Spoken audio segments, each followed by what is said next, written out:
Nanay Cecil. Ay, oo naman. Oo. Hello po, Nanay Cecil. Good afternoon po. Kamusta po kayo? Mabuti na rin. Yeah, kamusta? Mabuti na rin. Mabuti na rin. Mabuti pa rin. Mabuti pa rin. Ayun pala. Mabuti pa rin. Ilang years ho ba kayong solid showtimer? Buong 16 years po ba? Or mga kahapon mo lang kami napanood? Hindi naman. Ilang taon na po kayo nanonood ng Showtime? Ano na, matagal na. Simula pa nung, yung naging contestant si Noven Villesa. Matagal na Sino, nga. Ben? TNT, Sa ano ba tawag yun? ng tanghalan? Oo, mga... Kasi ano yan? Season 1. Season 1 yun. Kasi- Kasi ni nanay. Kasi kababayan ko yun. Opo, opo. Oo. Saka maganda rin dahil proud din ako. Okay pa, nanay. Proud din ako kasi binigyan niya ng corona ang Negros Occidental. Tama. Yes! Hello sa Proud mga na kababayan. taga-Negros Occidental. Oo. Bakit ho ba nagustuhan niyo ang Showtime? Bakit niyo po pinili kaming kasama tuwing tanghali sa Showtime? Nagagandaan kasi ako kay Vice. Oh, Nakita niyo na ho ba siya ng personal? Si Ann hindi pa, ikaw pa lang. ako hindi pa first time. Oh, ngayon pa lang, ang ganda-ganda mo pala. Thank you. Ano po pa, aside sa pagiging guwapo Uy! at maganda, anong pa po ang nagustuhan ninyo? Hindi, umahanga kasi ako dito kapag sumasayaw. Hoy! Gusto niyo ba sumayaw tayo, Nanay Cecil?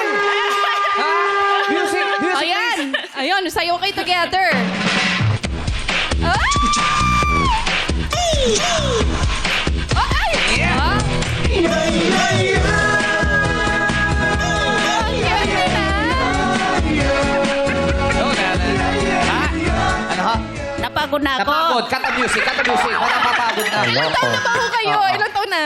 I'm already 64. Wow, di halata. Oh. So, nagiging bonding niyo po ba ng buong pamilya, yung mga anak ninyo, plus yung mga apo, ang pagpapanood ng Showtime? Siyempre naman. At saka nagagalit ako kapag hindi nila binubuksan ang TV. Ay, yun ang kaaway. Sino kaaway niyo sa TV? Yung anak ko. Kasi ang gusto niya, cartoons. Bata ang po pa cartoons kasi. ang gusto. Oo. Paano niyo kinukonvince yung apo niyo o yung anak ninyo na manood ng Showtime? Hindi, sabi ko sa kanya, ilipat natin, ikaw na lang mamaya. At saka may panunuorin lang ako. Pinagbibigyan naman po nila kayo. Oh. Correct. Ano ho ba nagagawa ng Showtime sa buhay ninyo, Nanay Cecil? Parang nawawalan ako ng problema at saka yung pagod ko parang nawawala.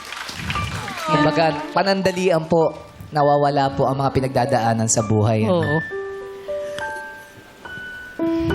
Tsaka yung parang yung hinaharap kong problema nababawasan. Oh, ano ho ba yung pinaharap natin? Marami!